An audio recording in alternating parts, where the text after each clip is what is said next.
Hello dear students, welcome to inductive academics. इस video में class 10th की सारी केमिस्ट्री रिवाइज करने वाले हैं हम सिर्फ 1 घंटे में। Let's start this video. The first action is burning magnesium ribbon. Before burning, magnesium ribbon को क्लीन करना चाहिए यूजिंग अ सैंड पेपर। जब इसको बर्न करेंगे वो will get magnesium oxide. Type of reaction, it is combination reaction, it is oxidation reaction, it is combustion reaction. ठीक है, उसके अलावा colour of magnesium ash that is white in colour, right. Any other observation? Yes, जो magnesium ribbon है it burns with a dazzling flame. ठीक है, next lead nitrate potassium iodide, very important reaction. Type of reaction, it is double displacement reaction, also precipitation reaction. ठीक है, क्या reaction है? Will get potassium nitrate, right, plus lead iodide PbI2, इसके बनेंगे precipitates solid form में। Observation यही है, bright yellow precipitates of the lead iodide are formed. ठीक है, next zinc plus HCl, type of reaction it is displacement reaction. zinc plus HCl क्या बनेगा? salt, zinc chloride. this is aqueous plus hydrogen, this is gaseous. testing of gas involved, hydrogen की testing आप कैसे करते हो? pop test. ठीक है, matchstick लाके। Photosynthesis, carbon dioxide plus water, glucose बनेगा C6H12O6 एंड ऑक्सीजन। बैलेंस खुद से कर लेना यार इसको। ठीक है, next quicklime plus water, chemical formula of the quicklime calcium oxide CO, right. Water इसमें ऐड करेंगे, will get slack lime calcium hydroxide and of course बहुत सारी हीट यहाँ पे इवॉल्व होती है। This is exothermic reaction, exothermic भी है एंड कॉम्बिनेशन रिएक्शन भी है ये। ठीक है, ऑब्जर्वेशंस, एक तो ये हमने बोला कि हीट इवॉल्व होगी एंड ऑफ कोर्स जो ये रिएक्शन होती है it is very vigorous reaction, right. White washing जब आप कराते हो यू यूज स्लेक लाइम, जिसका केमिकल फॉर्मूला क्या होता है? Calcium hydroxide. Calcium hydroxide plus carbon dioxide we get calcium carbonate plus water. ये वाली रिएक्शन है। आफ्टर 2 से 3 दिन के बाद जब आप वाइट वॉशिंग कराते हो वॉल्स को, तो जो वॉल्स होती हैं they get a shiny finish, है ना। तो यही इसकी ऑब्जर्वेशन है, walls get a shiny finish after 2 to 3 days of white washing. Respiration में ग्लूकोज की ऑक्सीडेशन होती है, राइट, इसको ब्रेक डाउन किया जाता है and we produce carbon dioxide, water and बहुत सारी एनर्जी। इस वजह से इस रिएक्शन को क्या बोला जाता है? Exothermic reaction. ठीक है, बिकॉज यहाँ पे एनर्जी प्रोड्यूस हो रही है। डिकम्पोजिशन रिएक्शंस अलग अलग तरह की हो सकती हैं। थर्मल डिकम्पोजिशन में हम यूज़ करते हैं हीट, इलेक्ट्रोलाइटिक डिकम्पोजिशन में यूज़ करते हैं इलेक्ट्रिसिटी एंड फोटो डिकम्पोजिशन में हम यूज़ करते हैं सनलाइट। ठीक है, हीटिंग FeSO4, इसका केमिकल नेम क्या होगा? Ferrous sulphate. ठीक है, जब इसको हीट करेंगे क्या मिलेगा? Fe2O3 plus SO2 plus SO3। SO2 and SO3 sulphur dioxide and sulphur trioxide, ये तो गैसेज हैं, राइट। लेकिन जो ये Fe2O3 मिला ये क्या है? इसका केमिकल नेम क्या होता है? Ferric oxide. ठीक है, ऑब्जर्वेशंस, एक तो जो ये SO2 और जो SO3 गैसेज हैं ये चोकिंग गैसेज हैं, बहुत इनकी चोकिंग स्मेल होती है। ठीक है, so gases with choking smell are evolved. और इसके अलावा जो Fe2O3 मिला हमारे पास, इसका कलर कैसा होता है? Brownish in colour, reddish brown. ठीक है, तो इसकी ऑब्जर्वेशन है। हीटिंग लाइमस्टोन, लाइमस्टोन का chemical formula CaCO3 calcium carbonate. इसको जब आप हीट करोगे you will get calcium oxide, quicklime मिल जाएगा और CO2 गैस इवॉल्व हो जाएगी। ठीक है, ये तो सॉलिड है। Type of reaction, it is thermal decomposition reaction, thermal decomposition reaction. Next one, heating lead nitrate, formula PbNO3(2). इसको जब आप हीट करोगे you will get lead oxide, nitrogen dioxide and oxygen. ठीक है, ये दोनों तो गैसेज हैं and this is solid. Type of reaction again thermal decomposition. ठीक है, ऑब्जर्वेशन, एक तो जो ये लेड ऑक्साइड है इसका कलर होता है येलो एंड नाइट्रोजन डाइऑक्साइड इसके फ्यूम्स होते हैं रेडिश ब्राउन। ठीक है, रेडिश ब्राउन फ्यूम्स वाली एक गैस यहाँ पे प्रोड्यूस होगी जो कि कौन है? Nitrogen dioxide. Next one, heating copper nitrate, copper nitrate का फॉर्मूला क्या बनेगा? CONO3(2). ठीक है, इसको जब आप हीट करोगे ये भी सिमिलर रिएक्शन है पीछे वाली जैसे थी, right. You will gate copper oxide plus nitrogen dioxide plus oxygen, again ये दोनों तो गैसेज हैं। ठीक है, type of reaction again this is thermal decomposition reactions. Observation, जो ये कॉपर ऑक्साइड है इसका कलर कैसा होता है? ब्लैक। ठीक है, एंड नाइट्रोजन डाइऑक्साइड ये अगेन वही है, reddish brown fumes, reddish brown fumes, ठीक है। Electrolysis of water, 2 molecules of water break down to give us 2 molecules of hydrogen and 1 molecule of oxygen gas. Oxygen is collected at the positive electrode, hydrogen is collected at the negative electrode, and the negative one is called the cathode and the positive one is called anode. Hydrogen और oxygen की ratio कितनी होती है? 2:1। And electrolysis से पहले H2SO4 क्यों add करते हैं वाटर में? सो दैट उसकी जो कंडक्टिविटी है वो इंक्रीज हो सके, बिकॉज जो डिस्टिल्ड वाटर होता है वो तो कंडक्ट ही नहीं करेगा। सिल्वर क्लोराइड इन सनलाइट, इसका फॉर्मूला क्या होता है? AgCl। इसको सनलाइट में जब आप रखते हो ये क्या होता है? डिकम्पोज हो जाता है silver metal and chlorine gas में। Type of reaction, photo decomposition reaction. Observation, जो ये सिल्वर क्लोराइड है इसका कलर कैसा होता है? It is white in colour, लेकिन बाद में जब ये सिल्वर में कन्वर्ट होएगा इसका कलर कैसा हो जाएगा? ग्रेइश इन कलर, ठीक है। प्रिकॉशन, जो सिल्वर क्लोराइड है इसको डार्क कलर की बॉटल्स में रखा जाता है। Application, black and white photography. Iron nail in the copper sulphate solution, बहुत इंपॉर्टेंट रिएक्शन है ये तो। We get FeSO4, this is aqueous plus copper. Type of reaction, it is displacement reaction.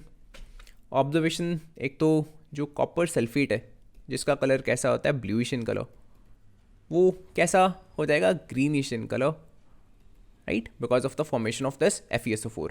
And secondly जो iron की nail है उसका colour कैसा हो जाता है? ब्राउनिश इन कलर, बिकॉज ये कॉपर अपनी लेयर बना लेता है इसके ऊपर। नेक्स्ट डिस्प्लेसमेंट रिएक्शन कुछ और हैं, ये जिंक प्लस कॉपर सल्फेट, क्या मिलेगा? ZnSO4 प्लस कॉपर, बिकॉज जो जिंक है वो कॉपर से ज़्यादा रिएक्टिव है। नेक्स्ट जिंक प्लस FeSO4, यहाँ जिंक कम रिएक्टिव है आयरन से, सो यहाँ कोई रिएक्शन टेक प्लेस नहीं करेगी, ठीक है। Next zinc plus silver nitrate, silver तो बहुत ही कम रिएक्टिव है, सो जिंक उसको इजीली क्या कर देगा? रिप्लेस कर देगा। So will get zinc nitrate plus silver, ठीक है। Sodium sulphate plus barium chloride, again काफ़ी इंपॉर्टेंट रिएक्शन है। Na2SO4 plus BaCl2, we get again double displacement reaction होगी ना, बिकॉज यहाँ पे सिल्वर क्लोराइड मिलेगा एंड विल गेट PaSO4 जो कि इनसॉल्युबल सॉल्ट है, ठीक है, वाटर इनसॉल्युबल होता है BaSO4। So type of reaction, it is double displacement, also precipitation, because BaSO4 के प्रेसिपिटेट्स बन जाएंगे। ऑब्जर्वेशन, यही ऑब्जर्वेशन है, white precipitates of barium sulphate यहाँ पे बनते हैं। नेक्स्ट हीटिंग कॉपर, कॉपर को जब आप हीट करते हो इन चाइना डिश, राइट, यहाँ पे फॉर्मेशन होती है कॉपर ऑक्साइड की। Type of reaction, oxidation reaction. Observation, जो कॉपर ऑक्साइड है इसका कलर कैसा आता है? Black in colour. उसके बाद अगर मैं इसी कॉपर ऑक्साइड के ऊपर से हाइड्रोजन गैस पास करता हूँ, अगेन उल्टी रिएक्शन होती है and we again get copper and water. Type of reaction, it is reduction reaction. And observation क्या होगी? दोबारा से कॉपर मिल जाएगा जिसका कलर कैसा होता है? ब्राउन इन कलर, ठीक है। रिडॉक्स रिएक्शंस 4 रिएक्शंस होती हैं जिसमें रिडक्शन एंड ऑक्सीडेशन साइमल्टेनियसली चल रही होती है। फॉर एग्जांपल कॉपर ऑक्साइड के ऊपर से जब मैं हाइड्रोजन पास कर रहा हूँ, सो ये एक रिडॉक्स रिएक्शन की एग्जांपल है, बिकॉज क्या मिलेगा? कॉपर प्लस वाटर, है ना। सो यहाँ कॉपर ऑक्साइड, यहाँ क्या हो रहा है? Removal of the oxygen, that means it is reduction. And hydrogen के केस में क्या हो रही है? यहाँ पे addition of the oxygen, so it is oxidation, ठीक है। कोरोजन की डेफिनेशन तो काफ़ी इजी है, लेकिन आपको ये कलर्स याद रखने हैं। कॉपर का जब कोरोजन होता है तो फॉर्मेशन होती है कॉपर कार्बोनेट की, जिसका कलर ऐसा होता है greenish in colour, right, sea green बोल सकते हो। आयरन ऑक्साइड, जो आयरन की रस्टिंग होती है उसका कलर, ये तो सबको पता है यार, रेडिश ब्राउन, ठीक है। सिल्वर सल्फाइड, जब सिल्वर का कोरोजन होता है तो उसके ऊपर ब्लैक कलर की कोटिंग बन जाती है सिल्वर सल्फाइड की, ठीक है। नेक्स्ट इज द रेंसिडिटी, इसको बचाने के या प्रिवेंट करने के क्या तरीके होते हैं? नाइट्रोजन गैस को फ्लश कर देना इन द पैकेट्स, खाना रेफ्रिजरेट कर देना, या खाने में एंटीऑक्सीडेंट्स ऐड करना, या फिर खाने को एयर टाइट कंटेनर्स में स्टोर करके रखना। इंडिकेटर्स हमको ये चीज़ बताते हैं कि कोई भी सब्सटेंस एसिडिक है या बेसिक है। नेचुरल इंडिकेटर्स हमको नेचुरल सोर्सेज से मिलते हैं, और जो सिंथेटिक इंडिकेटर्स होते हैं उनको हम बनाते हैं in the laboratory. This is a list of various indicators. Colours देखते हैं इनके। Red litmus paper, original colour red. Blue litmus paper, original colour blue. Turmeric yellow. Phenolphthalein is colourless, originally कोई कलर इसका नहीं होता। मिथाइल ऑरेंज, नाम से पता लग रहा है it is orange in colour. Onion and vanilla, ये तो ऑल्फैक्टरी इंडिकेटर्स हैं, ठीक है। नाउ एसिड्स क्या करते हैं? ब्लू लिटमस को रेड में कन्वर्ट करते हैं। सो ब्लू को रेड में कन्वर्ट करेगा एसिड, लेकिन यहाँ नो चेंज, यहाँ no change, here will get blue colour. Turmeric acid की प्रेजेंस में कोई चेंज नहीं दिखाता, लेकिन in the presence of base जो येलो कलर होता है इसका, it turns reddish brown. Phenolphthalein in the presence of acid, no change, ठीक है, कलरलेस ही रहेगा. That means in the presence of base it turns pinkish in colour. Methyl orange in the presence of acid it is red, and in the presence of base it turns yellowish. Onion in the presence of acid कोई change नहीं आएगा इसकी smell में. Vanilla भी same, ठीक है, इन the presence of a base, लेकिन onion और वनीला दोनों की जो स्मेल होगी इट विल वैनिश, ठीक है. So smell vanishes. It is true for both of these. Metals कैसे रिएक्ट करते हैं एसिड्स और बेसिस के साथ? First reaction zinc plus diluted sulphuric acid. Salt and hydrogen gas यहाँ पे प्रोड्यूस होने वाली है, सो बनेगा zinc sulphate and hydrogen gas यहाँ पे प्रोड्यूस होगी. Similarly metals react with base, same चीज़ प्रोड्यूस होती है यहाँ पे भी, सॉल्ट एंड हाइड्रोजन. सो यहाँ पे कौन सा सॉल्ट प्रोड्यूस होगा? Sodium zincate. So Na2ZnO2, this is called sodium zincate and hydrogen gas यहाँ पे भी इवॉल्व होती है, ठीक है. नेक्स्ट, मेटल कार्बोनेट्स या मेटल हाइड्रोजन कार्बोनेट्स कैसे रिएक्ट करते हैं एसिड के साथ?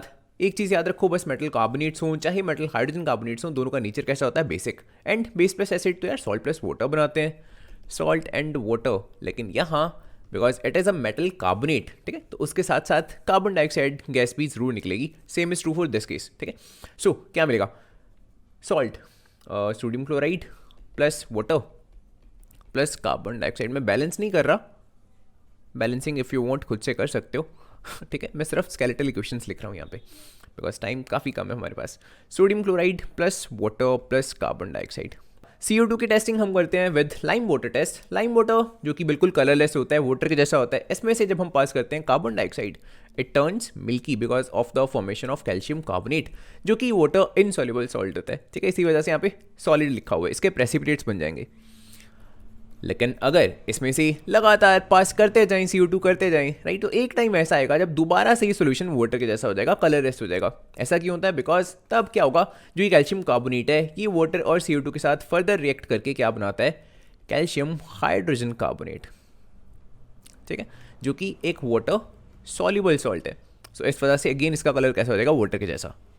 न्यूट्रलाइजेशन रिएक्शन में एसिड और बेस एक दूसरे के साथ रिएक्ट करके क्या बनाते हैं? Salt and water. लेकिन रिमेंबर, न्यूट्रलाइजेशन रिएक्शन बोल रहे हैं डजंट मीन कि जो ये सॉल्ट बना है इसका नेचर कैसा होगा? न्यूट्रल होगा. It depends on the nature of the acid and base, right. इन दोनों में से अगर एसिड ज़्यादा स्ट्रॉन्ग हुआ तो सॉल्ट एसिडिक होगा, अगर बेस ज़्यादा स्ट्रॉन्ग हुआ तो सॉल्ट बेसिक होगा. लेकिन अगर दोनों इक्वली स्ट्रॉन्ग हुए फिर सॉल्ट कैसा होगा? न्यूट्रल होगा. एग्जाम्पल्स देखते हैं अब. पहला, HCl plus sodium hydroxide. HCl एक स्ट्रॉन्ग एसिड है और सोडियम हाइड्रोक्साइड एक स्ट्रॉन्ग बेस है. बिकॉज यहाँ पे दोनों ही चीज़ें स्ट्रॉन्ग हैं, तो जो सॉल्ट बनेगा उसका नेचर कैसा होगा? न्यूट्रल होगा. बिकॉज ये एक दूसरे के इफेक्ट को प्रॉपर्ली क्या कर सकेंगे? नलीफाई कर सकेंगे. सॉल्ट यहाँ पे बनेगा sodium chloride and water. Next, this is carbonic acid. ये एक वीक एसिड होता है that is use in the soft drinks, है ना. Potassium hydroxide, this is quite strong base. अब यहाँ बिकॉज बेस स्ट्रॉन्ग है, सो जो सॉल्ट बनेगा उसका नेचर कैसा होगा? बेसिक होगा, बिकॉज यहाँ पे बेस डोमिनेट कर रहा है, ठीक है. कौन सा बेस यहाँ पे बनेगा? Potassium carbonate, K2CO3 and water, right है. नेक्स्ट, HCl जो कि एक स्ट्रॉन्ग एसिड है, वो रिएक्ट कर रहा है अमोनियम हाइड्रोक्साइड के साथ, जो कि काफ़ी वीक बेस होता है. अब यहाँ बिकॉज एसिड स्ट्रॉन्ग है, जो सॉल्ट बनेगा उसका नेचर कैसा होगा? एसिडिक होगा. कौन सा सॉल्ट यहाँ पे बनेगा? NH4Cl अमोनियम क्लोराइड एंड यहाँ पे अगेन वाटर प्रोड्यूस हो जाएगा. तो यहाँ पे देख रहे हो सॉल्ट न्यूट्रल है, this salt is basic in nature and this salt is acidic in nature. Next topic is reactions of metal oxides and non metal oxides. यहाँ से सिर्फ आपको इतना याद रखना है कि जो मेटल ऑक्साइड्स हैं उनका नेचर बेसिक है और जो नॉन मेटालिक ऑक्साइड्स होते हैं उनका नेचर कैसा होता है? एसिडिक होता है ना. मेटल ऑक्साइड्स बिकॉज बेसिक है तो यार एसिड के साथ रिएक्ट करके ऑफकोर्स सॉल्ट एंड वाटर बनाएंगे, है ना. सिमिलरली अगर नॉन मेटल ऑक्साइड एसिडिक हैं तो ये बेस के साथ रिएक्ट करके सॉल्ट एंड वाटर बनाएंगे. दोनों केसेस में न्यूट्रलाइजेशन रिएक्शन होने वाली है. एग्जाम्पल, कॉपर ऑक्साइड जो कि एक मेटल ऑक्साइड हुआ, रिएक्ट कर रहा है एक एसिड के साथ, सल्फ्यूरिक एसिड के साथ.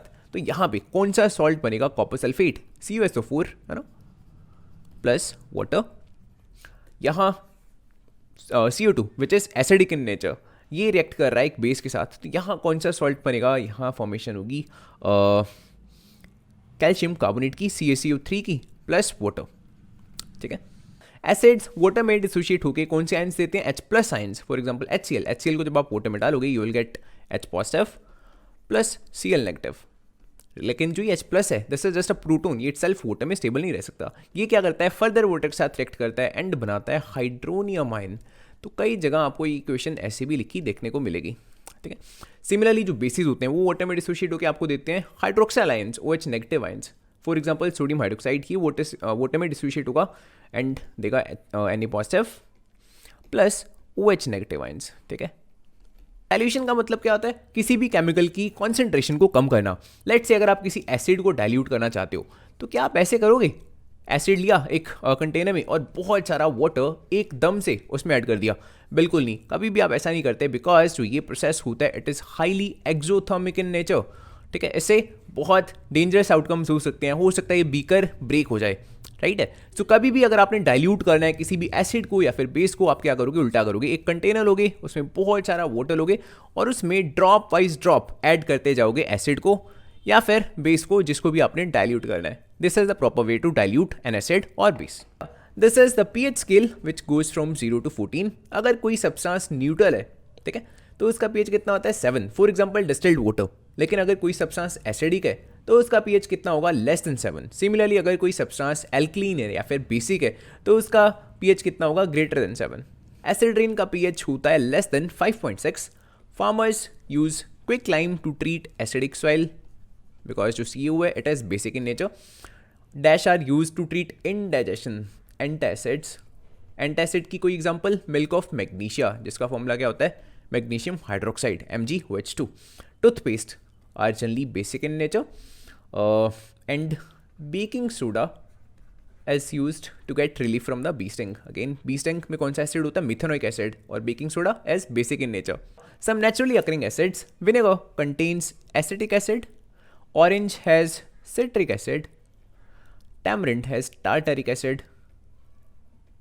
Tomato has oxalic acid. Sour milk या फिर curd, it has lactic acid. Lemon has again citric acid. And sting and nettle sting, इन दोनों में प्रेजेंट होता है मिथेनोइक एसिड, ठीक है।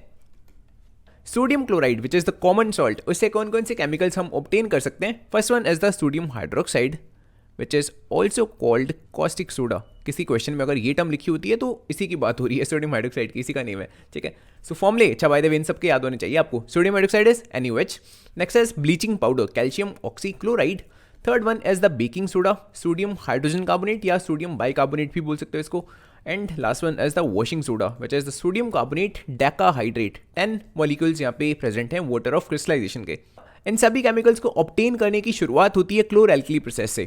क्लोर एल्कली प्रोसेस इसको क्यों बोला जाता है? बिकॉज इस प्रोसेस में क्लोरीन प्रोड्यूस होती है, सो क्लोर एंड सोडियम हाइड्रोक्साइड प्रोड्यूस हो रहा है विच इज एन एल्कली, ठीक है। एल्कली किन बेसिस को बोला जाता है? बाय द वे, एल्कली वो बेसिस होते हैं जो वाटर में डिसॉल्व हो जाते हैं। हर बेस वाटर में डिसॉल्व नहीं होगा, ठीक है। ओनली सर्टन बेसिस जो वाटर में डिसॉल्व हो जाते हैं दे आर कॉल्ड एल्कली, और सोडियम हाइड्रोक्साइड एक एल्कली है, राइट है। इसमें चल क्या रहा है? हम इलेक्ट्रोलिसिस कर रहे हैं ब्राइन सोल्यूशन की।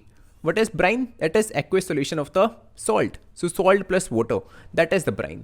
क्लोर एल्कली प्रोसेस के बारे में सबसे ज़्यादा ज़रूरी चीज़ें कौन सी हैं? पहला तो ये कि कौन से आयंस किस इलेक्ट्रोड की तरफ ड्रिफ्ट करेंगे। As you can clearly see, जैसा कि Na पॉजिटिव H पॉजिटिव ये दोनों पॉजिटिव आयंस हैं, दैट मीन्स कैटायंस हैं। ये किस इलेक्ट्रोड्स की तरफ जाएंगे? कैथोड की तरफ, ऑफ कोर्स, ठीक है। एंड दे आर एनायंस, और वो किधर जाएंगे? एनोड की तरफ, पॉजिटिव इलेक्ट्रोड की तरफ, है ना।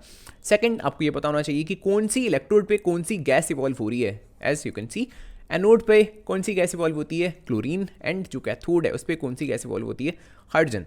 एंड थर्ड, इनके यूजेस पता होने चाहिए। ये यूजेस लिखे हुए हैं क्लोरीन के, these are the uses of the hydrogen and these are the uses of sodium hydroxide. अब देखते हैं इन चारों केमिकल्स की प्रेपरेशन और इनके यूजेस। फर्स्टली सोडियम हाइड्रोक्साइड, ये तो हमने डायग्राम में देखा अभी, है ना। Sodium chloride and water, that means ये तो ब्राइन सोल्यूशन हो गया। इसकी जब आप इलेक्ट्रोलिसिस करते हो तो क्या मिल रहा है? Sodium hydroxide, chlorine and hydrogen gas. इसीलिए इस प्रोसेस को हम क्या बोल रहे हैं? क्लोर एल्कली प्रोसेस, है ना। यूजेस सोडियम हाइड्रोक्साइड के क्या होते हैं? It is use as degreasing agent. Soap and detergent अगर बनाने हैं उसमें आपको सोडियम हाइड्रोक्साइड की जरूरत पड़ेगी, और पेपर मेकिंग इंडस्ट्री में इसको यूज किया जाता है। Second one is the bleaching powder. This is the bleaching powder calcium oxychloride. इसको बनाने के लिए क्या करना पड़ेगा? स्लेक लाइन के थ्रू पास करनी पड़ेगी chlorine gas, and you will get calcium oxychloride जो कि ब्लीचिंग पाउडर है, एंड वाटर। यूजेस क्या होते हैं ब्लीचिंग पाउडर के? It is use for bleaching cotton and linen. आपने देखा होगा कुछ टी शर्ट्स आती हैं ब्लीचिंग पैटर्न वाली, उसमें करा क्या होता है? उसका सर्टेन पार्ट, कुछ हिस्सा ब्लीच करा होता है विद द ब्लीचिंग पाउडर, ठीक है। They look quite cool. Second, for bleaching wood pulp in the paper factories. Paper कैसे बनता है? वुड के पल्प से, लेकिन वुड का कलर वाइट तो नहीं होता ना, ठीक है। तो उसको लाइटन करने के लिए, उसके कलर को वाइटिश करने के लिए उसमें ऐड करा जाता है bleaching powder. Other than that, for bleaching wash clothes in the laundry, and also ये काफ़ी अच्छा ऑक्सीडाइजिंग एजेंट है। Third one is the baking soda. Baking soda को बनाने के लिए ब्राइन सॉल्यूशन में से दो गैसेज आप पास करोगे, carbon dioxide and ammonia, and आपको क्या मिलेगा, ammonium chloride, and this is the baking soda, sodium hydrogen carbonate. अच्छा, बेकिंग सोडा इसका नेचर कैसा होगा, एसिडिक या basic? It will B basic. ये एक बेसिक सॉल्ट है, इसी वजह से इसको हम यूज़ करते हैं इन द एंटासिड। इसके अलावा और क्या इसके यूजेज हैं? It is use for making baking powder. Baking powder कैसे बनता है? बेकिंग सोडा में आप ऐड करोगे टार्टरिक एसिड, जो कि कहाँ से मिलेगा, इमली से, राइट? इमली और टैमरिंड, उसमें होता है tartaric acid. So baking soda plus tartaric acid and you will gate baking powder.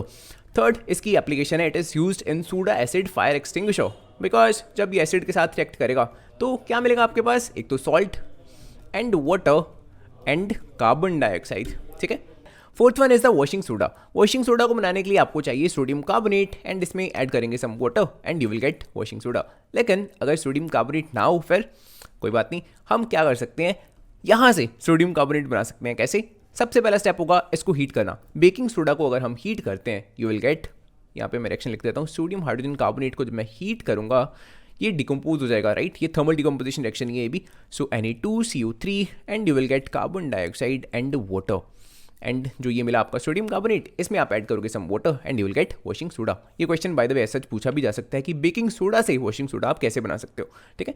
Uses washing soda के क्या होते हैं? It is used in glass, soap and paper industries. ये वाली लाइन बहुत इंपॉर्टेंट है, कई बार एग्जाम में डायरेक्टली ये 1 मार्क्स में पूछी भी जा चुकी है कि कौन सा ऐसा केमिकल है जिसको ग्लास, सोप और पेपर इंडस्ट्रीज में यूज करा जाता है, दैट इज वॉशिंग सोडा। इसके अलावा it is used to manufacture borax. Borax एक हाउस होल्ड क्लीनर है। Third, it is used as cleaning agent for domestic purposes and removing permanent hardness of the water. ये आखिरी वाला point भी काफी important है। प्लास्टर ऑफ पेरिस अगर हम बनाना चाहते हैं तो क्या करना पड़ेगा, जिप्सम को हीट करना पड़ता है एट 100 डिग्री सेल्सियस और अराउंड 373 केल्विन। एक ही बात है। जिप्सम का केमिकल फॉर्मूला क्या होता है, CSO4 dot with 2H2O, calcium sulphate dihydrate होता है ये। लेकिन जब हम इसको हीट करते हैं अराउंड 100 डिग्री सेल्सियस, तो आप क्लियरली देख रहे हो कुछ मॉलिक्यूल्स वाटर ऑफ क्रिस्टलाइजेशन के क्या कर देता है, लूज कर देता है, and we get plaster of Paris. लेकिन आपने ये भी ऑब्जर्व करा होगा, जब हम पीओपी में वाटर ऐड करते हैं तो काफ़ी सख्त हो जाता है वो, है ना, बिकॉज तब ऑपोजिट रिएक्शन टेक प्लेस कर रही होती है, रिवर्स रिएक्शन टेक प्लेस कर रही होती है। दिस इज पीओपी, इसमें हमने ऐड किया water and you again get the gypsum, calcium sulphate dihydrate. Plaster of Paris को अगर आप बहुत ज़्यादा स्ट्रॉन्गली हीट करते हो ना, around 200 degree Celsius, you get anhydrous calcium sulphate. आप क्लियरली देख रहे हो इसके पास जितने भी मॉलिक्यूल्स प्रेजेंट थे ना वाटर ऑफ क्रिस्टलाइजेशन के, ये क्या कर चुका है, यहाँ पे लूज कर चुका है, और इसको बोला जाता है डेड बर्न्ट प्लास्टर। रीजन क्या है, इसमें जितना मर्जी आप वाटर ऐड कर लो ये दोबारा से हार्ड नहीं होगा, जिप्सम में कन्वर्ट नहीं होगा। इस वजह से इसको बोला जाता है कि अब डेड हो चुके हैं। मेटल्स की फिजिकल प्रॉपर्टीज क्या होती हैं? Metals are malleable, that means उसको शीट्स में हम कन्वर्ट कर सकते हैं बीट करके। दे आर डक्टाइल, उसकी हम वायर्स बना सकते हैं। They are good conductors of heat and electricity. They are lustrous, shiny होते हैं। दे आर सॉन्डरस, जब उसको आप हैमर से हिट करोगे they produce ringing sound, and उनका मेल्टिंग पॉइंट बहुत ज़्यादा हाई होता है। नॉन मेटल्स की प्रॉपर्टीज जनरली क्या होती हैं? They are non malleable, malleable नहीं होते हैं, डक्टाइल भी नहीं होते हैं, पुअर कंडक्टर्स होते हैं, अच्छे कंडक्टर नहीं होते हैं, और काफ़ी डल होते हैं, उनकी शाइन जनरली नहीं होती है। फॉर एग्जांपल सल्फर, ठीक है। सॉन्डरस नहीं होते हैं, इनको आप हिट करोगे हैमर से रिंगिंग साउंड प्रोड्यूस नहीं करेंगे, और इनका मेल्टिंग पॉइंट मेटल्स के कंपैरेटिवली काफ़ी लो होता है। These are some special cases of the metals. Poor conductor, कौन सा ऐसा मेटल है जो पुअर कंडक्टर है? मर्करी एंड लेड, ये दोनों काफ़ी पुअर कंडक्टर्स होते हैं। सॉफ्ट मेटल्स, एल्कली मेटल्स काफ़ी सॉफ्ट होते हैं, उनको आप नाइफ की हेल्प से कट कर सकते हो। सोडियम, लिथियम, पोटाशियम, ये हो गए। Liquid at room temperature, mercury. Mercury is the only metal which is liquid at the room temperature. Non malleable और नॉन डक्टाइल, जिंक हो गया और मर्करी हो गया, ये दोनों ही ना तो मैलिएबल है ना ही ये डक्टाइल है। लो मेल्टिंग पॉइंट, गैलियम हो गया एंड सीजियम, इनको तो हाथ पे रखोगे तो भी पिघल जाएंगे, इतना कम इनका मेल्टिंग पॉइंट है। These are some special cases of the non metals. Lustrous, iodine. Iodine एक ऐसा नॉन मेटल है जो कि काफ़ी लस्ट्रस होता है। Hard, diamond. Diamond is quite hard. That is allotropic form of the carbon. Good conductor of the electricity, graphite. Graphite is good conductor of electricity. Liquid at the room temperature, that is the bromine. Bromine is the only non-metal which is liquid at the room temperature. Burning metals in the air. Almost सभी metals जब आप उनको air में burn करते हो वो क्या बनाते हैं? metal oxides बनाते हैं. For example magnesium, इसको जब आप burn करोगे in the air, it will form magnesium oxide. Copper को burn करोगे copper oxide. Aluminium को burn करोगे एल्यूमिनियम ऑक्साइड। अच्छा, नेचर की बात करते हैं। मैग्नीशियम ऑक्साइड ये एक मेटल ऑक्साइड है, सो ऑफ कोर्स कैसा होगा? बेसिक होगा। Metal oxides are basic in nature. Copper oxide है, ये भी कैसा होगा? Basic in nature. Aluminium oxide metal oxide है, कैसा होगा? एम्फोटेरिक। ये बेसिक इन नेचर नहीं है। याद रखना एल्यूमिनियम और जिंक ये ऐसे मेटल्स हैं, ये कैसे ही ऑक्साइड्स बनाते हैं, एम्फोटेरिक। एम्फोटेरिक का मतलब क्या होता है, जो एसिड के साथ रिएक्ट करेंगे तो भी सॉल्ट एंड वाटर बनाएंगे, बेस के साथ रिएक्ट करेंगे तो भी सॉल्ट एंड वाटर बनाएंगे। दैट मीन्स दोनों केसेस में न्यूट्रलाइजेशन रिएक्शन हो रही है। यार ये तो तभी पॉसिबल है अगर यहाँ इस रिएक्शन में ये कैसा नेचर शो करे, बेसिक नेचर शो करे, और इस रिएक्शन में कैसा नेचर शो करे, एसिडिक नेचर शो करे, है ना।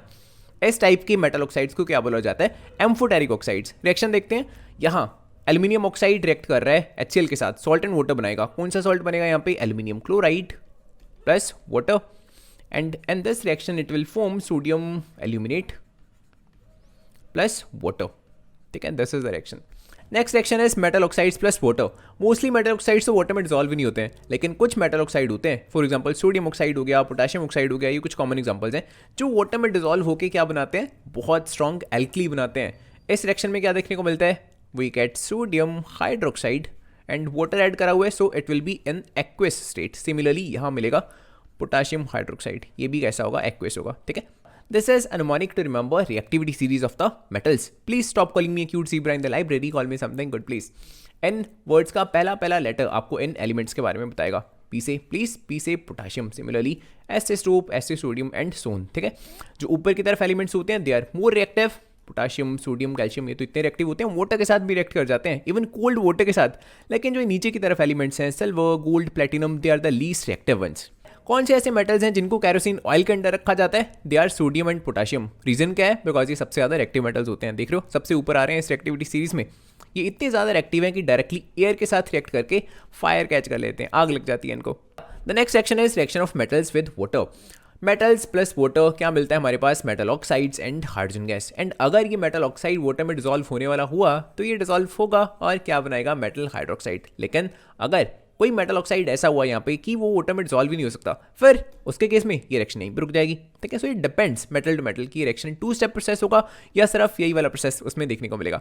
देखते हैं, फॉर एग्जांपल सोडियम के केस में तो हमको पता है कि जो सोडियम का ऑक्साइड होता है वो वाटर में डिसॉल्व होता है। दैट मीन्स उसमें ये दोनों स्टेप होने वाले हैं। सबसे पहले तो ये पहला स्टेप होगा, sodium will react with the water and it will form sodium oxide and hydrogen gas evolve होगी। लेकिन फर्दर जो ये सोडियम ऑक्साइड बना यहाँ पे, ये वाटर में डिसॉल्व होगा और यहाँ पे क्या बनाएगा, सोडियम हाइड्रोक्साइड। ठीक है, सो ओवरऑल इस रिएक्शन को हम सिंपली ऐसा लिख देते हैं कि सोडियम को जब हमने वाटर में डाला तो हमारे पास क्या मिला, एक तो सोडियम हाइड्रोक्साइड मिला और जो ये पहले केस में जो ये हाइड्रोजन गैस रिलीज हो रही है ये मिली। ठीक है, सिमिलरली लेट्स से पोटेशियम का बोलना हो, पोटेशियम प्लस वाटर, हमको पता है सबसे पहले तो क्या मिलने वाला है, पोटेशियम ऑक्साइड, लेकिन वो तो वाटर में डिसॉल्व हो जाएगा ना, और हमारे पास क्या मिलेगा, पोटेशियम हाइड्रोक्साइड। ठीक है, एंड हाइड्रोजन गैस इवॉल्व होगी। सो दिस इज द रिएक्शन। अगर मैं कंसिडर करता हूँ एल्यूमिनियम को या आयरन को, तो ये ऐसी मेटल्स हैं जिनका मेटल ऑक्साइड वाटर में डिसॉल्व नहीं होता है। सो इनके केस में सिर्फ पहला स्टेप टेक प्लेस करेगा, मेटल हाइड्रोक्साइड नहीं बनेगा, यहाँ पे ध्यान देना। ठीक है, फॉर एग्जांपल एल्यूमिनियम जब रिएक्ट कर रहा है स्टीम के साथ, यहाँ पे बनेगा aluminium oxide which is solid and hydrogen gas यहाँ पे इवॉल्व हो जाएगी। सिमिलरली आयरन जब रिएक्ट कर रहा है इसके साथ स्टीम के साथ, it will form Fe3O4 and again hydrogen gas यहाँ पे इवॉल्व हो जाएगी। ठीक है, यहाँ पे बस एक चीज़ का ध्यान देना कि हर मेटल कोल्ड वाटर के साथ रिएक्ट नहीं करता।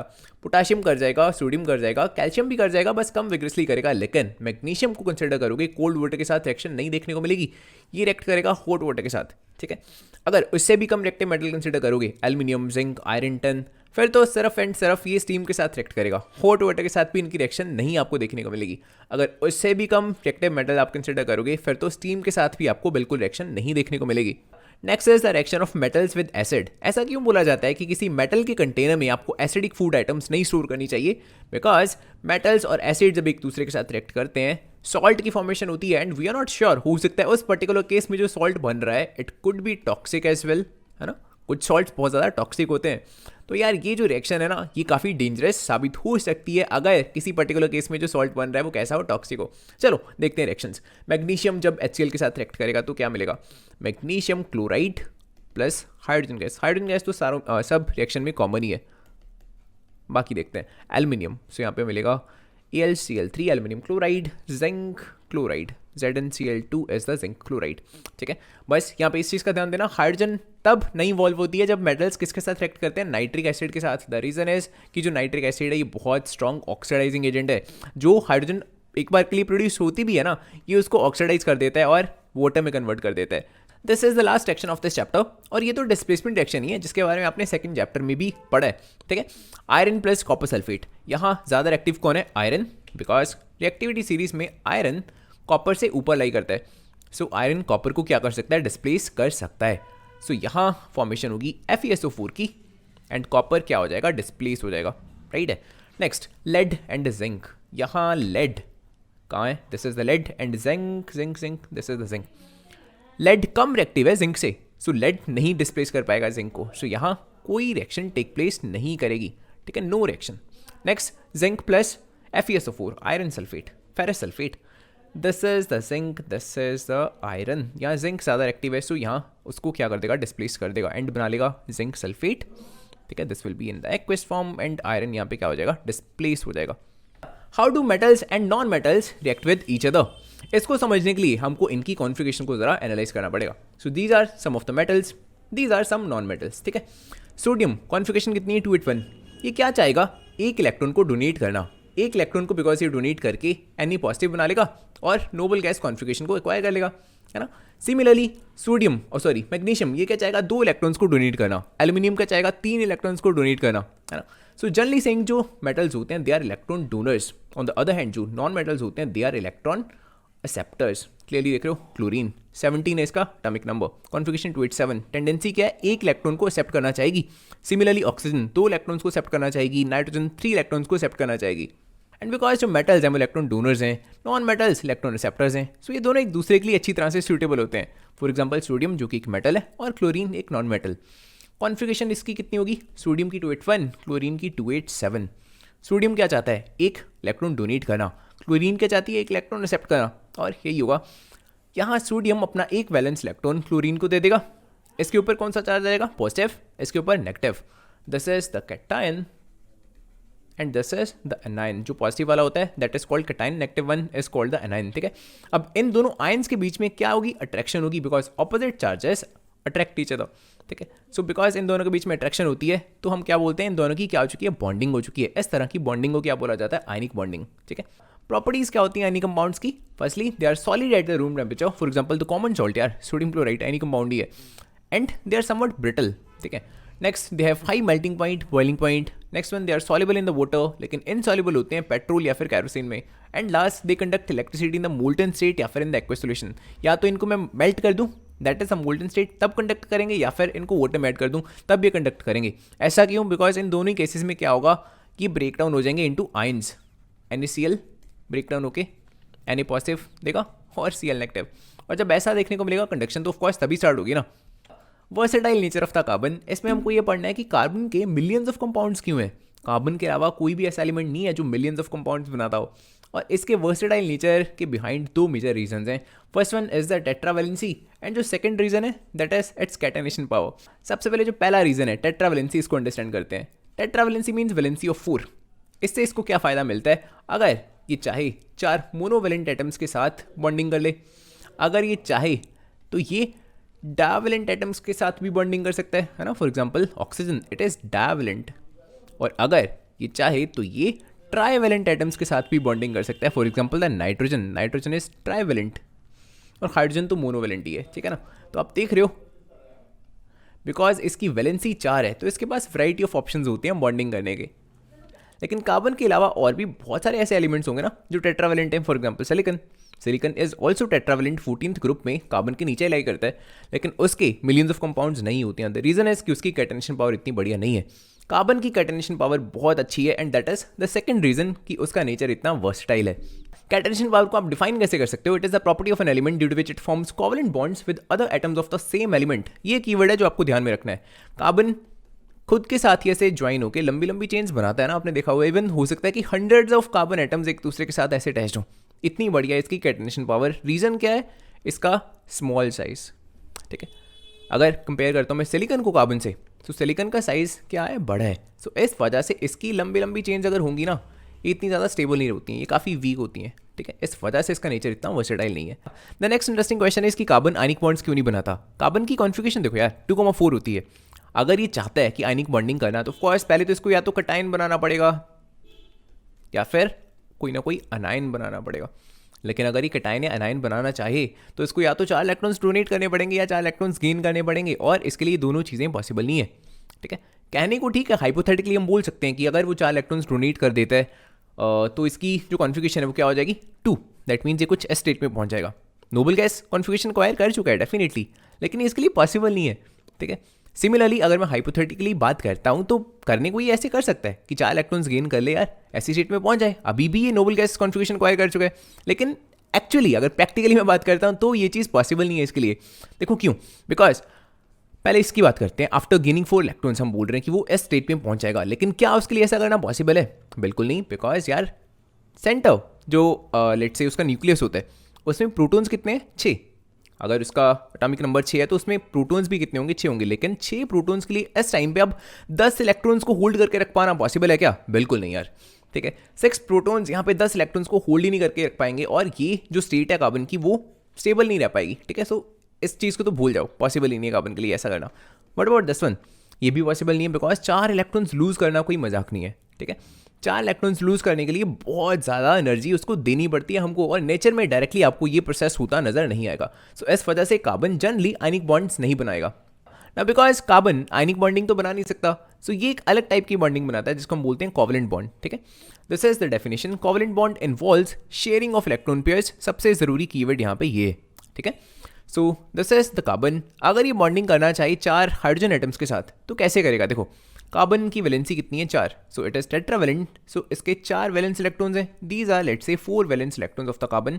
और ध्यान रखना, कोवलेंट बॉन्डिंग में सिर्फ एंड सिर्फ जो ये वैलेंस इलेक्ट्रॉन्स होते हैं वही पार्टिसिपेट करते हैं। ठीक है, what about the valency of the hydrogen? Hydrogen की वैलेंसी होती है 1। So let's say these are the valence electrons of the hydrogen. Cross से क्यों शो कर रहा हूँ? जस्ट डिफ्रेंशिएट करने के लिए, सो दैट पता रहे कि हाँ कौन सा इलेक्ट्रॉन कार्बन का है, कौन सा हाइड्रोजन का। अदरवाइज कोई ऐसी हार्ड एंड फास्ट रूल नहीं है ये। ठीक है, सो अब आप क्लियरली देख रहे हो, अगर कार्बन क्या करे, n इलेक्ट्रॉन्स को शेयर कर ले। ठीक है, दैट मीन्स इस टाइम को ऐसे बिहेव करे कि यार ये जो इलेक्ट्रॉन्स हैं लेट्स से जो क्रॉस से शो करे हुए हैं, ना तो वो तेरे हैं ना वो मेरे हैं, वो हम दोनों के हैं, हम शेयरिंग कर रहे हैं। तो क्या होगा? देखो, कार्बन यहाँ पे नोबल गैस कॉन्फ़िगरेशन को एक्वायर कर चुका है ना, बिकॉज 2 इलेक्ट्रॉन्स तो इसके पहले ही शेल में है, के शेल में, और जो एल शेल है इसमें इस टाइम पे कितने इलेक्ट्रॉन्स हैं इसके पास? You can clearly see 8 electrons. So sharing की वजह से ये क्या कर चुका है? नोबल गैस कॉन्फ़िगरेशन को एक्वायर कर चुका है। सिमिलरली अगर मैं हाइड्रोजन की बात करता हूँ तो यहाँ भी शेयरिंग होगी। हाइड्रोजन भी क्या करेगा? यहाँ पे शेयरिंग कर लेगा n इलेक्ट्रॉन्स की, समथिंग लाइक दिस। ठीक है, सो इस वजह से यहाँ पे क्या हो जाती है? बॉन्डिंग हो जाती है कार्बन के बीच में और 4 हाइड्रोजन के एटम्स के बीच में। And this is how we represent it, CH4 molecule. This is a PYQ। Electron dot structures draw करने को बोला गया कार्बन डाइऑक्साइड के केस में। Okay, so this is the carbon, this is oxygen, this is oxygen. Carbon के पास 4 valence electrons हैं। So these are the valence electrons of the carbon. Oxygen का एटॉमिक नंबर होता है 8। So 2,6। So 6 is the valency. 6 valence electrons इसके पास होंगे। सो 1 2, कोई चक्कर नहीं अगर मैं डॉट से भी शो कर रहा हूँ इसको। अगर if you want you can represent it with a cross as well. ठीक है, कोई बड़ी बात नहीं है। राइट, चलो अब अगर carbon Nobel gas configuration acquire करना चाहता है तो क्या चाहेगा? टोटल 8 वैलेंस इलेक्ट्रॉन्स एक्वायर करना है ना। सो 4 इसके खुद के हैं, 4 ये क्या करेगा? शेयर करेगा समथिंग लाइक दिस। और इस टाइम पे ये नोबल गैस कॉन्फ़िगरेशन एक्वायर कर चुका है। What about the oxygen? It needs 2 more electrons, है ना। इसके वैलेंस इलेक्ट्रॉन्स हैं इस टाइम पे 6। It requires 8 valence electrons. So ये भी यहाँ से शेयरिंग कर लेगा something like this. And similarly जो ये ऑक्सीजन का एटम है ये भी क्या करेगा? यहाँ से 2 इलेक्ट्रॉन्स शेयर कर लेगा। ठीक है, और ये दोनों ऑक्सीजन के एटम्स भी नोबल गैस कॉन्फ़िगरेशन को एक्वायर कर लेंगे। सो अब इसको हम कैसे रिप्रेजेंट करते हैं? डबल बॉन्ड से, है ना, बिकॉज यहाँ पे 4 इलेक्ट्रॉन्स की शेयरिंग हो रही है, या मैं बोलूँ 2 इलेक्ट्रॉन्स पेयर की शेयरिंग हो रही है। तो इस वजह से यहाँ पे डबल बॉन्ड बनेगा। This is another PYQ। Last year पूछा गया कैरेक्टरिस्टिक्स ऑफ द आइसोमर। ये तो बहुत ईजी पार्ट है, खुद से आपको रीड करना है। और इसी के साथ कंबाइन होकर पूछा गया था structure isomers of the butane. Butane के 2 आइसोमर्स होते हैं। First one is the N butane जो एकदम स्ट्रेट चेन है। So carbon carbon carbon carbon, 4 carbon के एटम्स हो गए और बाकी यहाँ पे लगे होंगे हाइड्रोजन के एटम्स। ठीक है, this is the first structural isomer of the butane. इसका मॉलिक्यूलर फॉर्मूला C4H10 है ना। अब जो भी इसका दूसरा स्ट्रक्चरल आइसोमर होगा ऑफ कोर्स फॉर्मूला तो उसका सेम होगा, बिकॉज ये स्ट्रक्चरल आइसोमर है। दैट मीन स्ट्रक्चर में डिफरेंस होता है। ड्रॉ करने के लिए क्या करेंगे? जो ये वाला मिथाइल ग्रुप है ना, जो इस टाइम पे लेट्स सपोज मैंने इसको यहाँ से हटा दिया, राइट, रिमूव कर दिया। सो कहाँ लगा हुआ है ये? जो सबसे पहला वाला कार्बन है उस पर लगा हुआ है ना। अगर मैं इसको यहाँ से हटा के यहाँ लगा देता हूँ तो क्या कोई डिफरेंस होगा? नहीं, बिकॉज एस टाइम पे भी हमको ऐसे ही लगेगा कि ये पहले वाले कार्बन के साथ लगा हुआ है मिथाइल का ग्रुप, है ना। दैट मीन्स मेरे को एस मिथाइल ग्रुप को हटा के यहाँ अटैच करना पड़ेगा, जो सेंटर वाला कार्बन है ना, समझो। सो क्या करते हैं, this is this part and let से इसको कहीं पे भी अटैच कर दूंगा मैं। पहले मैं बाकी वाला पार्ट ड्रॉ कर रहा हूँ जो एकदम सेम है, ठीक है। हाँ, अब यहाँ मैं लगा देने वाला हूँ ये वाला मिथाइल ग्रुप जो हमने रिमूव करा है वहाँ से, ठीक है। एस पार्ट को यहाँ से रिमूव करके मैंने सेंटर वाला जो कार्बन था उसके नीचे यहाँ पे लगा दिया। एक बार काउंट करके देखो, ये पूरा बन रहा है C4H10। सो 4 हमारे कार्बन के एटम है ना, बिल्कुल। और हाइड्रोजन 1 2 3 4 5 6 7 8 9 एंड 10, ठीक है। So this is our second isomer. इसका नेम क्या है? It is called isobutane. Class 10th के लेवल के अकॉर्डिंगली अगर मैं बात करूं तो आपको ब्यूटेन एंड पेंटेन इन दोनों के आइसोमर्स ड्रॉ करने आने चाहिए। ब्यूटेन के 2 आइसोमर्स हैं, ऑलरेडी हम ड्रॉ कर चुके हैं। पेंटेन के 3 आइसोमर्स होते हैं, these are the 3 structural isomers of the pentane, ठीक है। हेक्सेन के तो काफ़ी ज़्यादा हो जाते हैं, 5। सो क्लास 10th में आपको ये ड्रॉ करने को बोले, नेग्लिजिबल चांसेस हैं, इसको आप हायर क्लासेस में ज़्यादा डिटेल में स्टडी करोगे, ठीक है। और जो ये 3 है इनका तो आइसोमर ही एक है, सिंपल, बस आपको इनकी स्ट्रक्चर ड्रॉ करनी आनी चाहिए।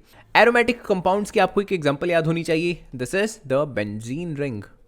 बेंजीन का मॉलिक्यूलर फॉर्मूला C6H6 और ये इसकी स्ट्रक्चर, ठीक है। बस यहाँ पे ध्यान देना, जो इसकी बॉन्डिंग होती है यहाँ पे कार्बन और कार्बन के बीच में, दैट इज ऑल्टरनेटिव। अगर एक डबल बॉन्ड है फिर एक सिंगल बॉन्ड होगा, फिर डबल बॉन्ड, फिर सिंगल बॉन्ड, फिर डबल बॉन्ड, फिर सिंगल बॉन्ड। एरोमेटिक कंपाउंड इनको क्यों बोला जाता है? बिकॉज इनका एरोमा, इनकी फ्रेग्रेंस बहुत अच्छी होती है। जितने भी हाइड्रोकार्बन्स होते हैं उनको इन 3 मेजर कैटेगरीज में हम जनरली डिवाइड करते हैं, alkanes, alkenes and an alkynes. Alkanes में जितने भी कार्बन एटम्स इन्वॉल्व होते हैं वो सिर्फ एंड सिर्फ सिंगल बॉन्ड्स बनाते हैं। एल्कीन्स में एटलीस्ट एक डबल बॉन्ड बनाने वाला कार्बन जरूर होगा कोई ना कोई, और एल्काइंस में कोई ना कोई कार्बन ऐसा जरूर होगा जो क्या कर रहा है, ट्रिपल बॉन्डिंग कर रहा है, ठीक है। जनरल फॉर्मूला इन सभी का पता होना चाहिए आपको, ये मैंने सभी का जनरल फॉर्मूला लिखा हुआ है। सबसे पहले alkanes CnH2n+2, for example butane की बात कर लेते हैं, C4, तो हाइड्रोजन एटम्स कितने होंगे यहाँ पे, 4 2 8, 8+2 10, so C4H10 will be the butane. Next is alkenes CnH2n, for example let say बात करते हैं पेंटीन की, ठीक है।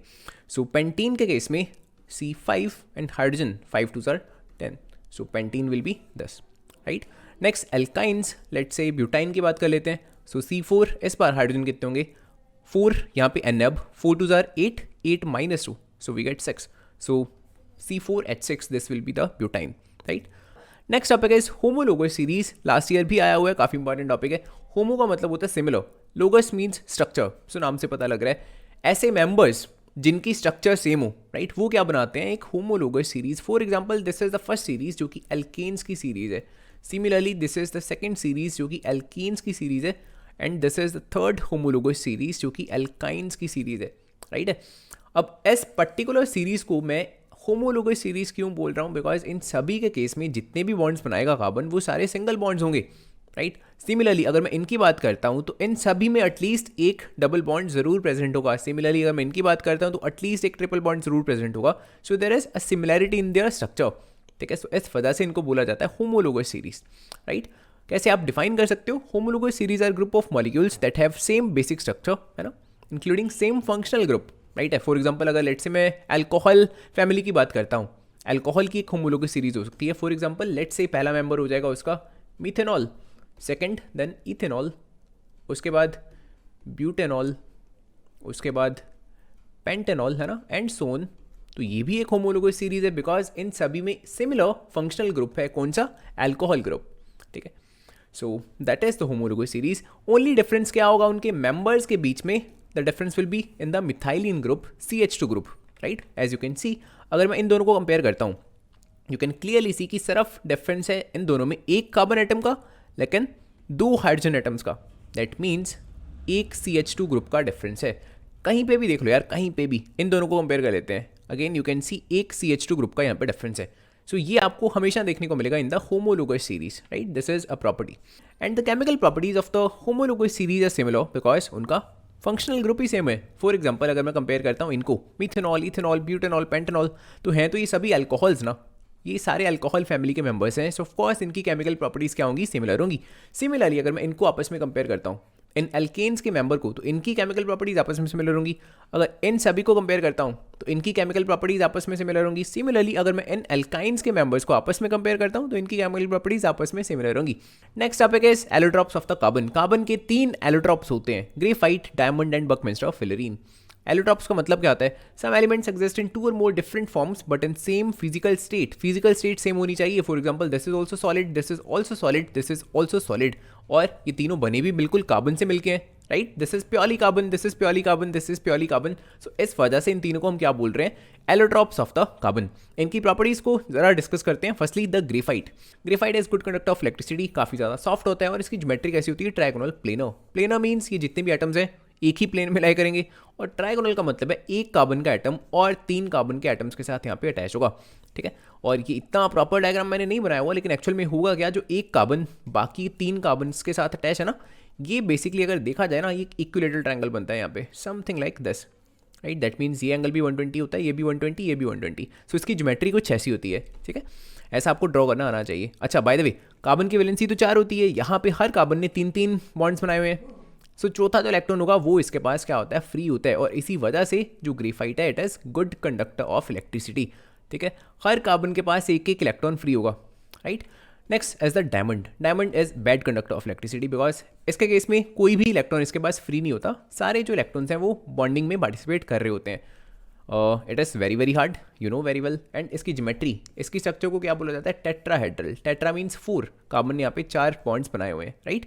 Third allotrope of the carbon is buckminster fullerene. कुछ ऐसी इसकी स्ट्रक्चर होती है, बॉल टाइप स्ट्रक्चर, और एक बॉल टाइप स्ट्रक्चर में टोटल कितने कार्बन के एटम्स अटैच होते हैं? 60 कार्बन के एटम्स। इसी वजह से इसको ऐसे लिखा जाता है C60।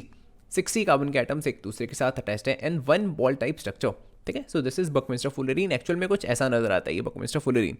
Periodic classification of the elements में हम सबसे पहले पढ़ने वाले हैं Dobereiner's triads, then Newlands laws of octaves, then Mendeleev's periodic table and then modern periodic table. So starting with the Dobereiner, ये एक जर्मन केमिस्ट था, इसने ट्राइड्स की फॉर्मुलेशन की थी। ट्राइड्स क्यों बोल रहे हैं? बिकॉज एक एक ग्रुप में इसने 3-3 एलिमेंट्स को रखा था। सो ट्राइड्स का मतलब ये है, कितने ट्राइड्स इसने बनाए? 3। First one lithium, sodium, potassium, second one is calcium, strontium, barium, and third one is chlorine, bromine, iodine. इसको प्रॉपरली याद जरूर कर लेना इस लिस्ट को।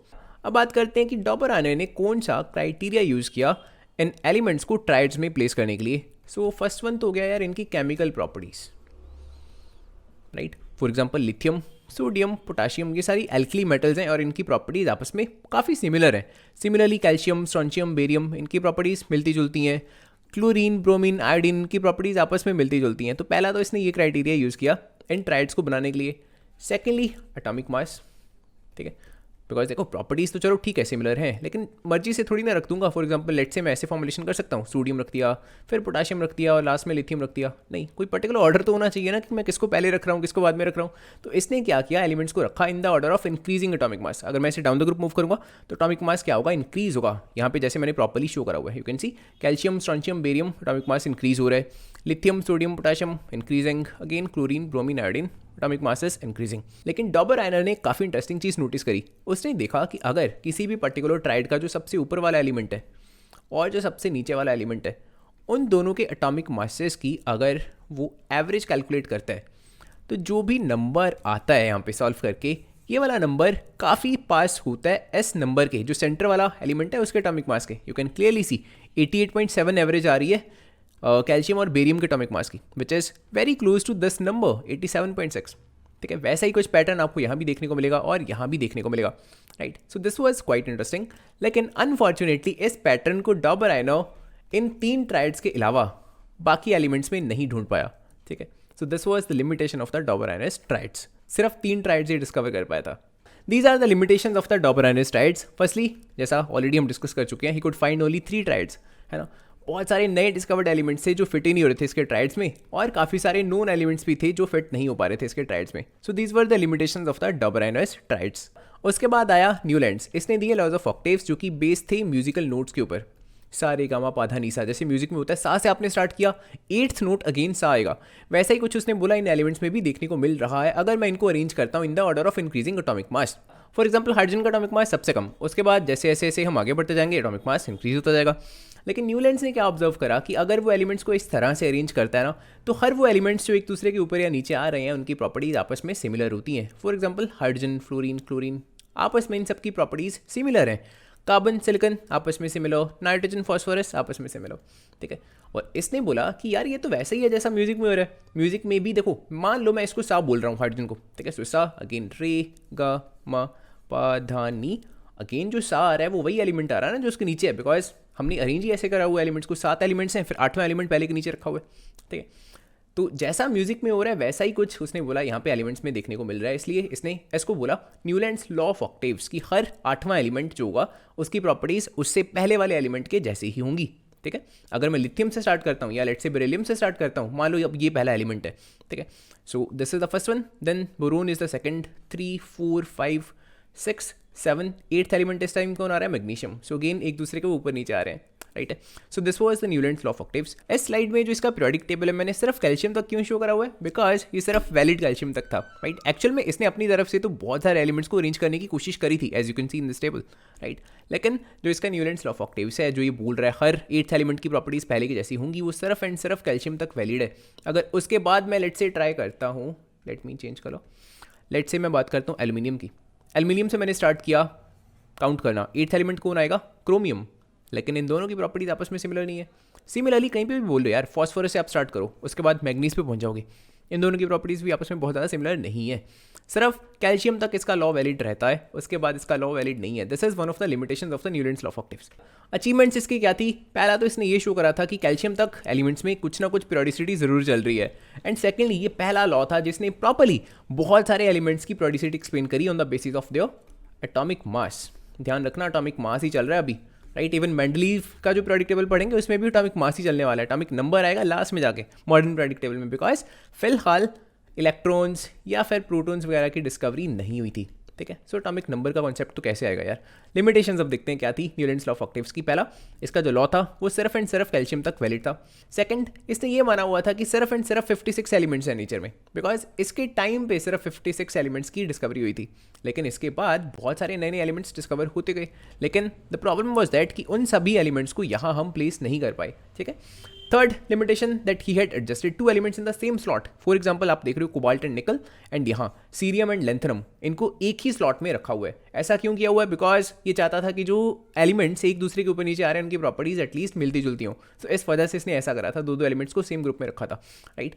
लेकिन लिमिटेशन एक और यहाँ पे क्या है कि some elements having similar properties were placed far away from each other. For example अगर मैं बात करता हूँ आयरन और कोबाल्ट, सिमिलरली मैं आयरन और निकल को भी कंपेयर कर सकता हूँ, इनकी प्रॉपर्टीज बहुत सिमिलर होती हैं, राइट। लेकिन आप क्लियरली देख रहे हो आयरन कहाँ है, यहाँ, कोबाल्ट एंड निकल कहाँ रखे हुए हैं, यहाँ, ठीक है। तो कोबाल्ट एंड निकल को तो इसने प्लेस कर दिया चलो, लेकिन आयरन जिनकी प्रॉपर्टीज उनके जैसे मिलती जुलती हैं वो कितनी दूर रह गया। ऑन द अदर हैंड अगर मैं बात करता हूँ क्लोरीन और कोबाल्ट, इनकी प्रॉपर्टीज कोई बहुत ज़्यादा एक दूसरे से मिलती जुलती नहीं है, राइट, बल्कि आयरन और कोबाल्ट की प्रॉपर्टीज ज़्यादा मिलती जुलती हैं। So these were some of the limitations of the Newlands law of octaves. इसके बाद आता है मेंडलीव। मेंडलीव को बोला जाता है father of periodic table, because बहुत जीनियस बंदा था ये, है ना। सो this was his periodic table. इसने अरेंजमेंट कैसे करी थी, क्राइटेरिया कौन सा यूज़ किया था अरेंजमेंट के लिए, पहला सिमिलर प्रॉपर्टीज़ को इसने कैसे लेट्स से कंपेयर किया था by let's say comparing their oxides and hydrides. आप क्लियरली देख रहे हो हर ग्रुप के ऊपर लिखा हुआ है, राइट, कि वो किस तरह से ऑक्साइड बनाता है, किस तरह से हाइड्राइड बनाता है, राइट। यहाँ से क्वेश्चन ऐसे बन सकता है कि इसने स्पेसिफिकली ऑक्साइड्स या हाइड्राइड्स को ही क्यों कंपेयर किया, बिकॉज ऑक्सीजन और हाइड्रोजन ये दो ऐसे एलिमेंट्स हैं जो लगभग हर किसी एलिमेंट के साथ रिएक्ट कर जाते हैं। सो इस वजह से इसने ऑक्सीजन और हाइड्रोजन को चूज करा हुआ है, लेट्स से अलग अलग एलिमेंट्स की प्रॉपर्टीज को आपस में कंपेयर करने के लिए, right. So this was one of the things. हाँ, इसके अलावा ये तो हो गया पहला क्राइटेरिया जो इसने यूज़ किया एलिमेंट्स को अरेंज करने के लिए in this periodic table. Second criteria जो इसने यूज़ किया था that was the increasing atomic mass. For example hydrogen का एटॉमिक मास 1 पॉइंट समथिंग, फिर lithium 6, 9, 10, 12, 14, 15, 18। Bye the way numbers याद रखने की जरूरत नहीं है, सिर्फ कॉन्सेप्ट समझना है आपको, ठीक है। सो आप क्लियरली देख रहे हो atomic mass generally saying increase कर रहा है, राइट। लेकिन कुछ प्लेसेस आपको ऐसी मिलेंगी जहां आपको ऐसा होता नहीं नजर आएगा। फॉर एग्जांपल कोबाल्ट एंड निकल, कोबाल्ट का एटॉमिक मास ज़्यादा, निकल का एटॉमिक मास कम है। स्टिल कोबाल्ट को पहले रखा हुआ, निकल को बाद में रखा हुआ है। दैट मीन्स अगर मैं इस बार लेफ्ट से राइट मूव कर रहा हूँ एटॉमिक मास कम हो रहा है, ठीक है। ऐसा उसने क्यों करा, बिकॉज वो यही चाहता था ना कि एक दूसरे के ऊपर नीचे जो एलिमेंट्स आ रहे हैं उनकी प्रॉपर्टीज एक दूसरे के साथ मिलती जुलती रहें, राइट। सिमिलरली यहाँ निकल, प्लेडियम, प्लेटिनम, इनकी प्रॉपर्टीज़ आपस में मिलती जुलती हैं, राइट। एंड सिमिलरली यहाँ पे कोबाल्ट, रोडियम एंड इरिडियम, इनकी प्रॉपर्टीज़ आपस में मिलती जुलती हैं। सो इस वजह से उसने कुछ केसेस में ऐसा ज़रूर करा है कि जिसका एटॉमिक मास ज़्यादा है उसको पहले रख दिया, लेकिन इन जनरल अगर मैं बोलूँ हर जगह आपको यही देखने को मिलेगा कि एटॉमिक मास इंक्रीज हो रहा है, राइट। मेंडलीफ के पीरियोडिक टेबल में टोटल ग्रुप्स कितने हैं? There are 8 groups. हर ग्रुप को दो सब ग्रुप्स में डिवाइड करा हुआ है, सब group A, sub group B, है ना, सब group A, sub group B, sub group A, sub group B. Sub group A में जो एलिमेंट्स हैं they are called the representative elements, and sub group B में जो एलिमेंट्स आते हैं they are called transition elements. यही दो terms आपको मॉडर्न पीरियोडिक टेबल में भी यूज होती नजर आएंगी, है ना। मेंडलीफ की सबसे बड़ी खासियत क्या थी कि इसने अपने टेबल में काफ़ी सारे गैप्स छोड़े थे ऐसे, राइट। लोगों ने बोला कि ये तो डिफेक्ट्स हैं तेरे टेबल में, बट ही सेड कि ये कोई डिफेक्ट्स नहीं है, ये ऐसे एलिमेंट्स हैं जो अभी डिस्कवरी नहीं हुए हैं, तो प्लेस कैसे करेंगे यार। ही सेड कि जब फ्यूचर में इनकी डिस्कवरी हो जाएगी इनको प्लेस कर देंगे हम, और एक्चुअल में ऐसा ही हुआ। फ्यूचर में इनकी डिस्कवरी हुई और उनको यहाँ पे प्लेस कर दिया गया, right. So these were the elements, है ना। और हाँ, इनकी डिस्कवरी से पहले ही मेंडलीफ ने उनको कुछ ना कुछ नेम दे दिए थे, बिकॉज उसको पता था कि यार जो एलिमेंट यहाँ पे आएगा उसकी प्रॉपर्टीज एल्यूमिनियम की जैसी मिलती जुलती होंगी, बिकॉज एल्यूमिनियम उसके ऊपर लाई कर रहा है। सो उसने इस एलिमेंट को क्या नेम दिया? एका एल्यूमिनियम, राइट है। सिमिलरली उसने बोला जो यहाँ एलिमेंट आएगा उसकी प्रॉपर्टीज बोरोन के साथ मिलती जुलती होंगी, सो इस एलिमेंट को उसने नेम दे दिया एका बोरोन। सिमिलरली जो यहाँ एलिमेंट आएगा ही सेड कि इसकी प्रॉपर्टीज सिलिकन के जैसी मिलती जुलती होंगी, सो उसको उसने नेम दे दिया था एका सिलिकन।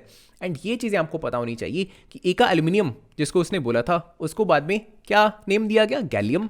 सिमिलरली जिसको उसने बोला था एका बोरोन उसको क्या नेम दिया गया? स्कैंडियम। एंड जिसको उसने बोला था एका सिलिकन उसको क्या नेम दिया गया बाद में?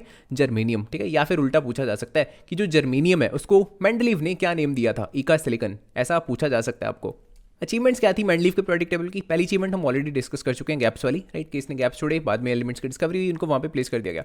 सेकंड अचीवमेंट इसकी ये थी कि देखो इसके टाइम पे नोबल गैसेस की डिस्कवरी भी नहीं हुई थी, है ना। आप क्लियरली देख रहे हो यहाँ इसके टेबल में कोई भी नोबल गैस आपको नहीं दिखेगी, हीलियम हो गया, नियॉन हो गया, लेकिन इन द फ्यूचर जब उनकी डिस्कवरी हुई तो उनको भी हम यहाँ पे प्लेस कर पाए without disturbing the order of the other elements, right, because यहाँ एक अलग से ग्रुप बना दिया गया था, 0th ग्रुप, ठीक है। सो देखो हाइड्रोजन, हाइड्रोजन के बाद आती है हीलियम, सो यहाँ रख दिया गया हीलियम को, फिर lithium, beryllium, boron, carbon, nitrogen, oxygen, fluorine, and यहाँ आ जाएगी नियॉन, फिर यहाँ आर्गन एंड सोन, जो भी नोबल गैसेज होती हैं, ठीक है। So this was called 0th group. Limitation इसकी क्या थी? एक तो हाइड्रोजन की कोई प्रॉपर प्लेस नहीं है इसके पीरियोडिक टेबल में। क्यों ऐसा क्यों बोल रहे हैं? बिकॉज अगर मैं सिर्फ वैलेंसी के अकॉर्डिंगली देखूँ तो मेरे को लगता है कि हाइड्रोजन को यहाँ रखना चाहिए। फॉर एग्जाम्पल लिथियम की वैलेंसी 1, सोडियम की वैलेंसी 1, तो हाइड्रोजन की भी वैलेंसी 1 है, दैट मीन्स ठीक है सही जगह पर रखा हुआ है इसको। लेकिन फ्लोरीन डायटोमिक मॉलिक्यूल है, F2, क्लोरीन डायटोमिक मॉलिक्यूल है, similarly bromine diatomic molecule, Br2, और वैसे ही कुछ हाइड्रोजन के केस में भी देखने को मिलता है। और देख रहे हो ना ये सारी गैसेज हैं, fluorine, chlorine, bromine, similarly hydrogen भी गैस है, तो ये सारी प्रॉपर्टीज मिलती जुलती हैं हाइड्रोजन की हेलोजन से, तो उसके अकॉर्डिंगली हमको लगता है कि हाइड्रोजन को यहाँ रखना ज़्यादा अप्रोप्रिएट है। But we are not sure कि प्रॉपर इसकी प्लेस कहाँ होनी चाहिए, यहाँ है या यहाँ है, ठीक है। So you can say there is a state of confusion for the proper place of the hydrogen in the Mendeleev periodic table. Second limitation इसकी क्या थी कि किसी भी दो एलिमेंट्स के बीच में और कितने एलिमेंट्स आने वाले हैं इसका आइडिया हमको इसके पीरियोडिक टेबल से बिल्कुल नहीं लगता, बिकॉज एटॉमिक मास के ऊपर बेस है ये, और एटॉमिक मास किसी पर्टिकुलर ऑर्डर में वेरी नहीं करता। थर्ड लिमिटेशन कुछ एनॉमलस पेयर्स थे। एनॉमलस पेयर्स किनको बोला जा रहा है? फॉर एग्जांपल कोबाल्ट एंड निकल, जिसके केस में ज़्यादा एटॉमिक मास वाले एलिमेंट को पहले रखा गया था और कम एटॉमिक मास वाले एलिमेंट को बाद में रखा गया था। So these were some of the limitation of the Mendeleev periodic table. This is the modern periodic table जिसमें टोटल 18 ग्रुप्स होते हैं एंड 7 पीरियड्स होते हैं, राइट है। ग्रुप्स किनको बोला जाता है? जो ये वर्टिकल कॉलम्स हैं, एंड पीरियड्स जो ये हॉरिजॉन्टल रोज होती हैं, है ना। हमको क्लास 10th में डील करना होता है सिर्फ एंड सिर्फ रिप्रेजेंटेटिव एलिमेंट्स के साथ। मैंने बोला था ये वाली दोनों टर्म्स यहाँ पे भी आपको सुनने को मिलेंगी, है ना। जो ट्रांजिशन एलिमेंट्स हैं इनके साथ हम क्लास 10th में बहुत ज़्यादा डील नहीं करने वाले हैं, बिकॉज ये मल्टीपल वैलेंसीज शो करते हैं, ठीक है। हम सिर्फ एंड सिर्फ फोकस करने वाले हैं रिप्रेजेंटेटिव एलिमेंट्स के ऊपर। मॉडर्न पीरियोडिक टेबल के पहले ग्रुप में हाइड्रोजन को छोड़ के जितने भी एलिमेंट्स हैं ना उनको बोला जाता है एल्कली मेटल्स। हाइड्रोजन को क्यों छोड़ा? बिकॉज हाइड्रोजन एक नॉन मेटल है, ठीक है। एल्कली मेटल्स की वैलेंसी होती है 1। एल्कली टर्म का क्या मीनिंग है? इन मेटल्स को जब आप वाटर में डालते हो तो क्या बनाते हैं? काफ़ी स्ट्रॉन्ग एल्कली बनाते हैं। एल्कली इसको बोला जाता है ना, sodium hydroxide, potassium hydroxide, right. वो वाले बेसिस जो वाटर में डिजॉल्व हो जाते हैं उनको बोला जाता है एल्कली, राइट। सिमिलरली अगर आप सोडियम को वाटर में डालोगे it will form sodium hydroxide, potassium plus water potassium hydroxide. So इस वजह से इनको बोला जा रहा है एल्कली मेटल्स। अब बात करते हैं इसके सेकंड ग्रुप की। बेरिलियम को छोड़ के जितने भी एलिमेंट्स हैं they are called alkaline earth metals. Valency इनकी कितनी होती है? 2, ठीक है। एल्कलाइन टर्म क्यों यूज़ कर रहे हैं? बिकॉज इनके ऑक्साइड्स और इनके हाइड्रोक्साइड्स का नेचर कैसा होता है? बेसिक होता है। Metal oxides are basic in nature, right. हमने थर्ड चैप्टर में पढ़ा था, है ना। वही चीज़ यहाँ पे यूज़ हो रही है। मैग्नीशियम ऑक्साइड, कैल्शियम ऑक्साइड, या फिर इनके हाइड्रोक्साइड की मैं बात करूँ, मैग्नीशियम हाइड्रोक्साइड, कैल्शियम हाइड्रोक्साइड, उनका नेचर कैसा होगा, बेसिक होगा। फिर बेरिलियम को क्यों छोड़ा, बिकॉज उसके ऑक्साइड्स का नेचर कैसा होता है, एम्फोटेरिक होता है। एम्फोटेरिक याद है, अगर वो बेस के साथ रिएक्ट करेगा तो एसिडिक नेचर भी शो करेगा। सो इस वजह से इसको हम एल्कलाइन अर्थ मेटल नहीं बोल सकते, ठीक है। इस टेबल का जो आखिरी ग्रुप है, 18th ग्रुप, उसके मेंबर्स को क्या बोला जाता है, नोबल गैसेस। नोबल गैसेस एकदम इनर्ट होती हैं, दैट मीन्स इनकी वैलेंसी कितनी होती है, 0। Trends in the modern periodic table, ये आखिरी टॉपिक होने वाला है इस वीडियो का। First trend is the valency. Down the group move करोगे तो valency stage the same. For example अगर मैं 18th ग्रुप की बात करता हूँ, वैलेंसी 0 है। पहले ग्रुप की बात करता हूँ तो वैलेंसी 1 है ना। लेकिन अगर मैं मूव करता हूँ लेफ्ट टू राइट किसी भी पीरियड में तो वैलेंसी जरूर चेंज करेगी। ध्यान देना, इसकी हम बिल्कुल बात नहीं करने वाले हैं, इसलिए मैंने शो भी नहीं करे ये एलिमेंट्स, ठीक है। These are the transition elements. हम सिर्फ क्लास 10th में फोकस करने वाले हैं रिप्रेजेंटेटिव एलिमेंट्स के ऊपर। सो वैलेंसी अगर मैं लेफ्ट टू राइट मूव करता हूँ, यू क्लियरली कैन सी सबसे पहले तो इंक्रीज होती है 1 2 3 4, लेकिन कार्बन फैमिली के बाद, दैट मीन्स 14th ग्रुप के बाद इट स्टार्ट्स डिक्रीजिंग, राइट। यहाँ हो जाएगी 3, then 2, then 1 and then 0। Second trend is atomic size. जब आप डाउन द ग्रुप मूव करते हो एटॉमिक साइज इंक्रीजेस, बिकॉज जैसे जैसे आप डाउन द ग्रुप मूव करोगे नए नए शेल्स इंक्रीज होते जाते हैं। लेकिन किसी पीरियड में लेफ्ट टू राइट मूव करोगे atomic size actually decreases, because number of shells stage the same, लेकिन नए नए इलेक्ट्रॉन्स ऐड होते जाते हैं, जिसकी वजह से attraction between the let's say electrons और न्यूक्लियस इंक्रीज होती जाती है। सो साइज कम होता जाता है। The third trend is the metallic and non metallic nature. Generally आपको पता होगा कि मेटल्स इलेक्ट्रॉन डोनर्स होते हैं और नॉन मेटल्स इलेक्ट्रॉन एक्सेप्टर्स होते हैं, है ना। अब देखो, पहले मैं बात करता हूँ मेटालिक नेचर की।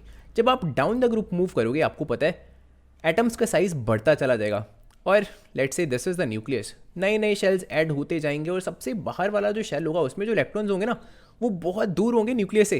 दैट मीन्स काफ़ी लूजली हेल्ड होते हैं और उनको रिमूव करना बहुत ईजी होता है। दैट मीन्स जैसे जैसे आप डाउन द ग्रुप मूव करोगे टेंडेंसी बढ़ती जाएगी इलेक्ट्रॉन्स को लूज करने की, इस वजह से मेटालिक करेक्टर भी ज़्यादा होता जाएगा, ठीक है। So down the group metallic character increases, right.